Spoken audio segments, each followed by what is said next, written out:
As we head into the federal election next year, there will be lots for debate and discussion from 2018, the brewing diplomatic battle with China, the federal carbon tax the Premier Ford has vowed to fight, and our strained relationship with U.S. President Trump. Joining us to talk about the year that was and the year ahead in his first live year-end conversation is Prime Minister Justin Trudeau. Thank you very much, Prime Minister, for joining us. Great to be here. Thank you. And we also want to say good morning and thank you to joining us for a lot of Canadians who are watching across the country from our various BT markets. So good morning to you as well. And lots of questions. We want to start, though, with cannabis, the shortage. There have been people critical of the shortages across the country and critical of how it's been handled by the federal government. The federal government worked with the provinces for years in advance of the coming into force because we know that legalizing and controlling is the best way to protect our kids and get the profits out of organized crime. A number of provinces across the country did it in such a way that there are no shortages. Others made different decisions. Ontario made decisions that have put it in a unique situation. But we are confident that over over a period of months and maybe a year, the supply challenges will sort themselves out. So no plans for any changes? No, I mean the fact that the system is working, that people are looking to buy their marijuana legally in a controlled fashion is good news. It was part of the plan to get the money out of the hands of criminals. Do you feel that there were any bumps along the way? We knew there were going to be challenges, creating an entirely new system, but the prohibition that we had didn't work. And the lineups and the millions of dollars flowing into the legal system demonstrates that there was a need for this, and that's now money that's not going into biker gangs and organized crime. Does this have the federal government thinking about other drugs at this time? Or no?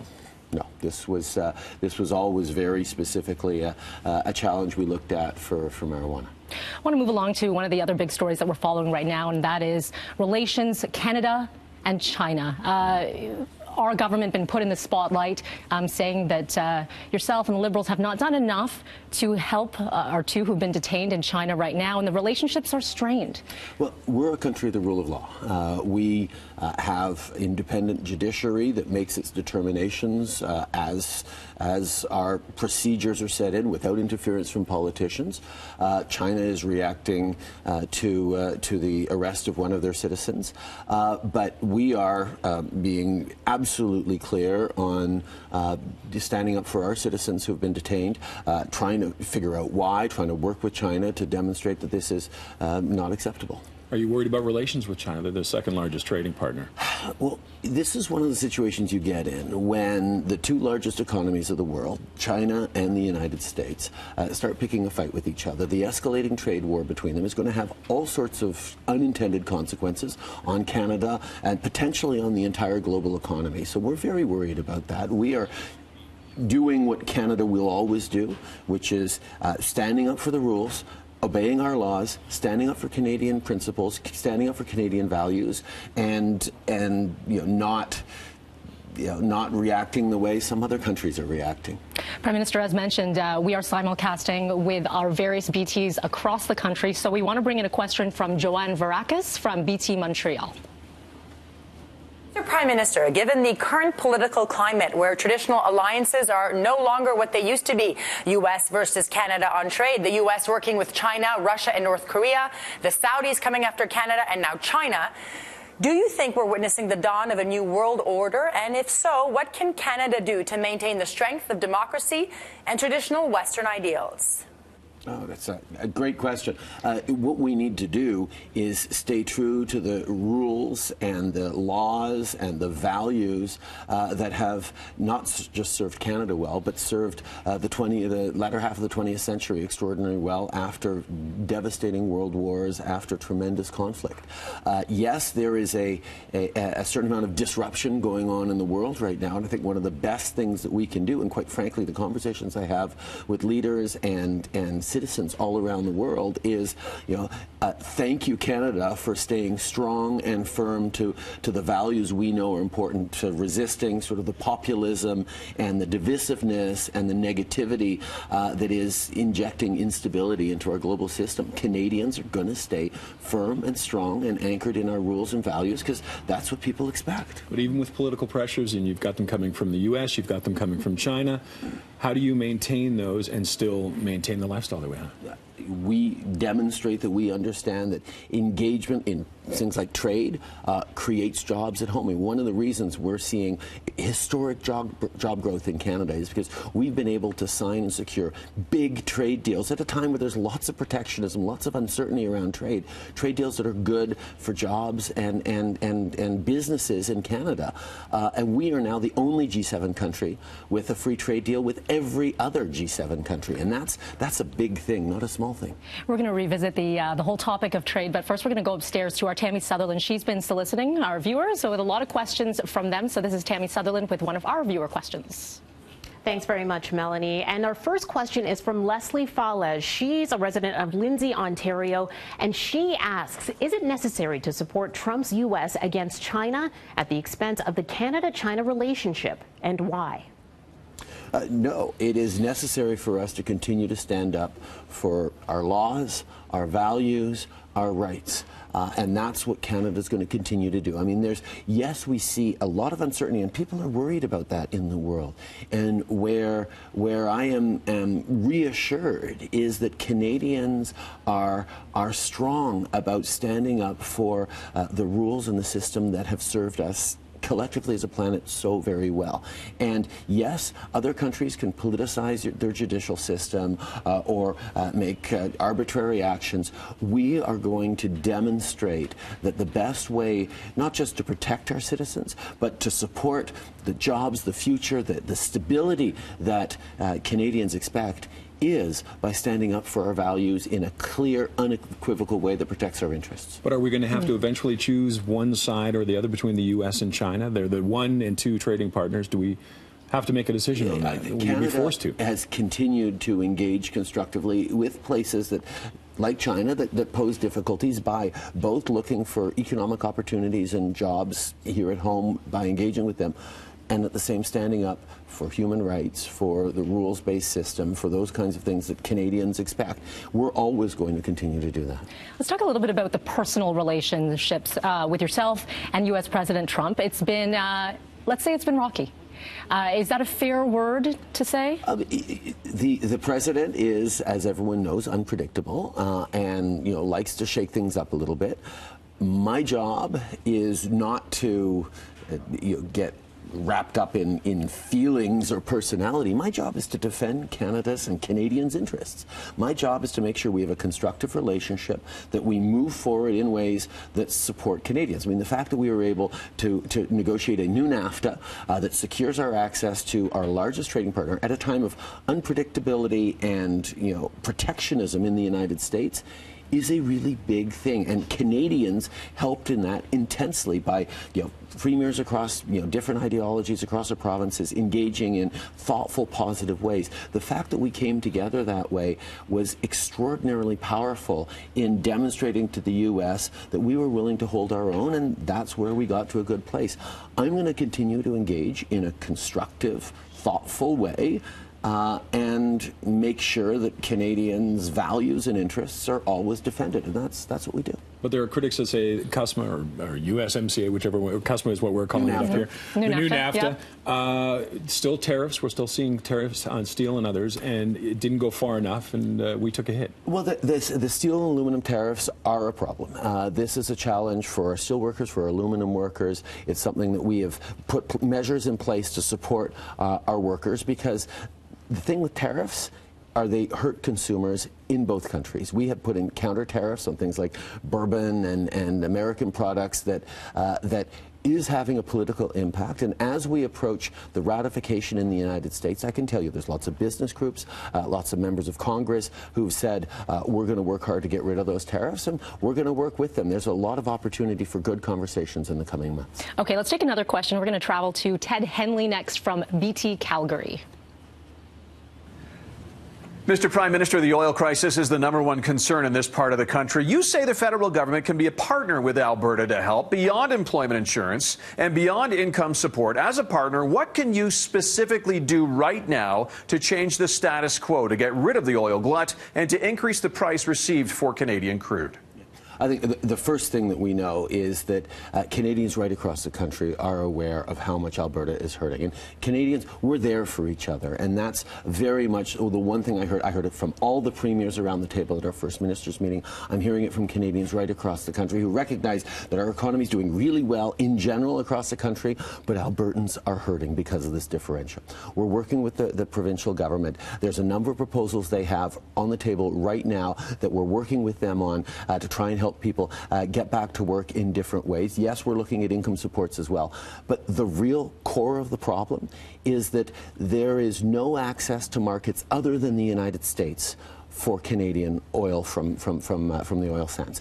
We need to get resources to other markets in the United States. That's why we purchased the Trans Mountain Pipeline expansion. That's why we're focused on moving forward in the right way. The problem is that this is a problem that has gone on for years. For 10 years, the Conservatives in Ottawa marginalized Indigenous voices, ignored the environmental responsibilities, and therefore couldn't get things built.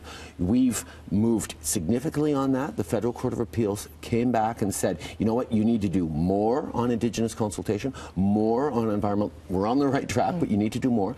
We're following their blueprint because we understand these things have to get done in the right way. And we are going to hopefully get our resources to new markets in the coming years. In the meantime, Albertans are hurting, and we're working with the province, working with the oil industry to try and make sure we're creating support for the families that are struggling as we approach the holidays. All right, we're going to head back upstairs to Tammy Sutherland. She has another viewer tweet. Tammy? Oh, okay, we're sorry. My apologies. We're going to go to Riaz Magji in Vancouver with the question from out on the West Coast.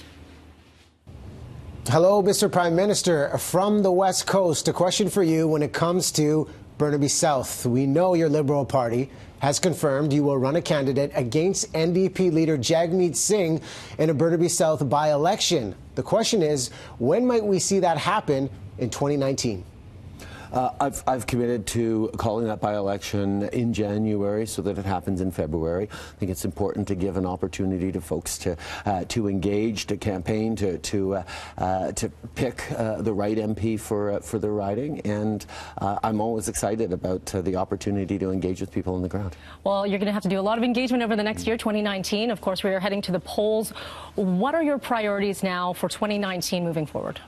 Continue the hard work of creating economic growth and opportunities. I mean, we've added 800,000 jobs, or Canadians have added 800,000 jobs to our economy over the past 3 years. We've hit the lowest unemployment rate in 40 years. And part of that is the results of what we've been doing in putting more money in the pockets of the middle class with things like the Canada Child Benefit, investments in infrastructure, investments in science and training and education across the country that are making a huge difference. But there's lots more to do. We've moved forward in historic ways on reconciliation, but we know that there's more to do, and that's what we're going to be talking with Canadians about in a positive way.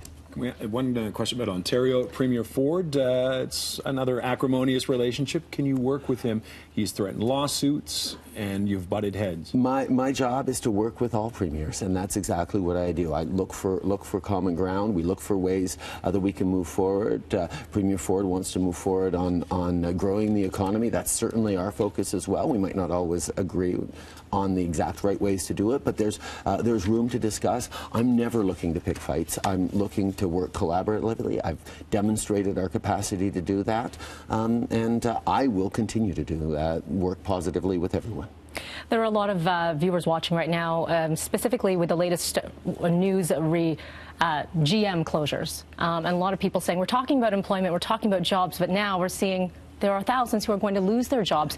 How can you reassure Canadians in various industries that they will be intact for 2019 and moving forward? Well, there are short-term challenges like GM, where we're working with the unions, we're working engaging with GM, talking with local municipalities, looking at ways to try and make sure these families are properly supported. We understand how devastating this is, particularly just before the holidays like this, but it'd be devastating at any time. So we're making sure that we're helping people through this. At the same time, we have to reflect on the way our workplaces are changing over the next 10 years, 20 years, and are we making sure that kids are getting coding skills, that there are lots of great STEM programs for girls, for minorities, for people who are often marginalized from the workplace. Are we empowering our Indigenous youth to be able to be economic contributors to their communities and to their country? These are the kinds of things that have long-term challenges that we are very much focused on. There's no quick, easy answers for anything. We need to support people through the tough times they have, but we also need to look with confidence at Canadians' capacity, not just to adapt to the transformations our world is going through, but to lead the way, and that's exactly what we're doing.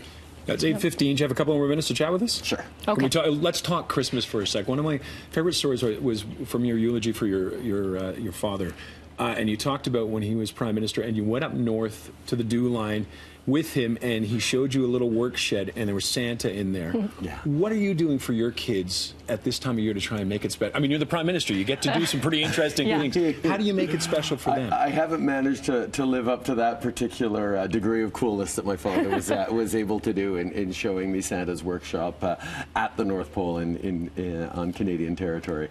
But it's a time for really gathering together as families. We spend a lot of time, shoveling snow off the lake in front of the cottage and trying to get a skating rink going so my son can play hockey with me. We're doing a lot of sledding down some pretty steep hills around the house. Be careful. The RCMP must not like that. You know what? We sometimes wear helmets. That's how steep the hill is. But no, it's all good. It's just family times and me remembering that I'm doing this job not in spite of the fact I have kids, but because I have kids. And everything we do is to try and build a better world for them, but spending quality time with them as dad is really important. As much as you can, yeah. You're very busy. Do we have time for just a couple little questions? A couple little questions, okay? We've prepared a this or that This is a morning show. Can't be all serious. So we've got to give you just a couple options, okay? Christmas tree, real or fake? Real. Real. National Lampoon's Christmas Vacation or Love Actually? Oh, Christmas Vacation. Oh, yeah, it's the squirrel in the tree, man. You can't go wrong with that. But Love Actually, the signs and the okay. It's better on Walking Dead. Rick, holiday cooking or washing the dishes? I'm dishes. Dishes? Yeah, better at the dishes? Yeah, better at the dishes, which is still I'm not great at. I need to do more and model that for my kids. But I'm okay with carving. Actually, I'm pretty damn good at carving a turkey. There you go. But the actual cooking part I leave to my mom and my wife, who are phenomenally good at that. Gift wrap or gift bag? I like the wrapping, but people yell at me for using too much tape. Yes. It's a guy thing. I don't know. It's like the you can never overtake. Exactly. You want them to work at it. It can't be easy. Skiing or skating? Skiing. Skiing. Drake or Shawn Mendes? Ha. Oh. Ooh. Don't get this one wrong. They're watching. I'm going to have to go with my kids on this one, who absolutely love Shawn Mendes. We've met him a few times, and he's been just a total gentleman with my kids. What about the Battle of the Ryans? Ryan Reynolds or Ryan Gosling? I just saw Ryan Reynolds. Gin ad his sense of humor is just awesome, and I bet both of them. Ryan Gosling is lovely and calm, but Ryan Reynolds just makes me proud to be a Canadian. You may have a career as a diplomat after this. You know that, Jess. You're walking the line beautifully.